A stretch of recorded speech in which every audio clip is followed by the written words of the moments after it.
It was on the 12th of March this year when Kenya announced her first COVID-19 case. The day had started just like any other.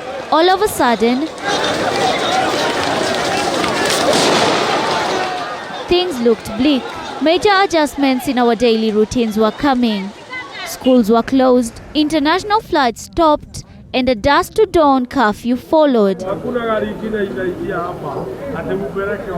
It was an unprecedented moment of our lifetime. Many Kenyans were gripped by fear of the unknown.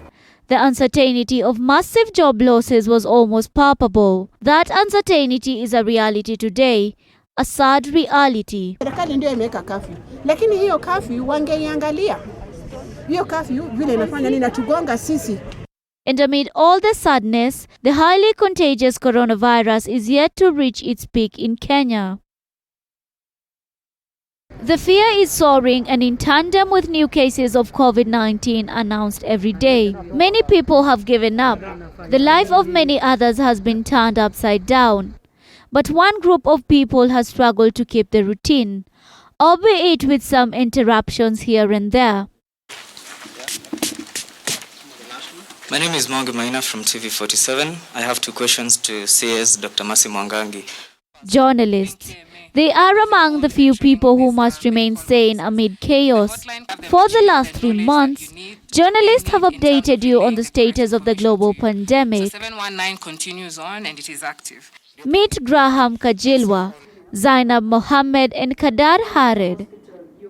The three are among the many journalists covering the COVID-19 pandemic. They have had their own experiences, fear, anxiety and excitement. But as they say, in a forest of 100,000 trees, no two leaves are alike. Covering COVID-19 is not easy, to be honest. There's just like any other person, a journalist is scared. Like COVID-19, you know, the high spread, the fact that you can easily get it, you don't know if the next person has it. So, of course, even being an essential worker and having to work at this time, you're still a human being. One of the problems that I always keep in mind is I don't know the person I'm going to interview with, whether he's infected with a virus or not. So I always kept in mind, I keep the social distance. Always I keep in mind, I don't know the status of this person. So I have to, as a journalist, as a responsible person, I'm working for the public. I want to cover these stories. This 20% will probably be a bigger number of patients. They continue to update the public daily, not with just contextless numbers of new infections, hospitalizations and deaths, but also with reports on what the county and the national governments are doing to slow the spread. Crafting every daily briefing report different from what they wrote the day before.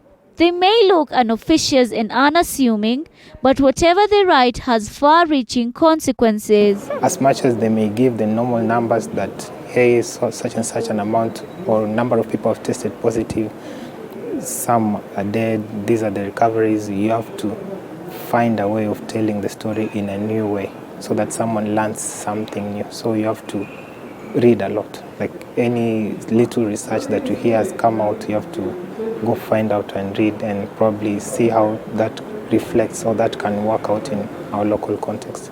COVID-19 and the statistics is not all that is to be told. COVID-19 arises with many things. There's the death of health workers, there's the lack of PPEs in the countries, there's the closure of hospitals. As scientists told to understand the virus that has grounded the entire world, journalists told to keep you informed. Being a journalist is almost like being a social worker. It's like being you doing something for the good of the public or for the good of the entire community. If people don't know this and they're supposed to know, who else will tell them? They themselves cannot come and tell these stories.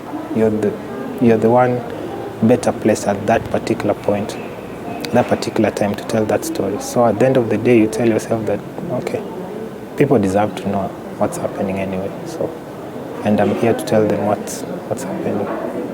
Theirs is a story of great resilience and strength, despite the risk of first responders who have to bear witness and explain the occurrences.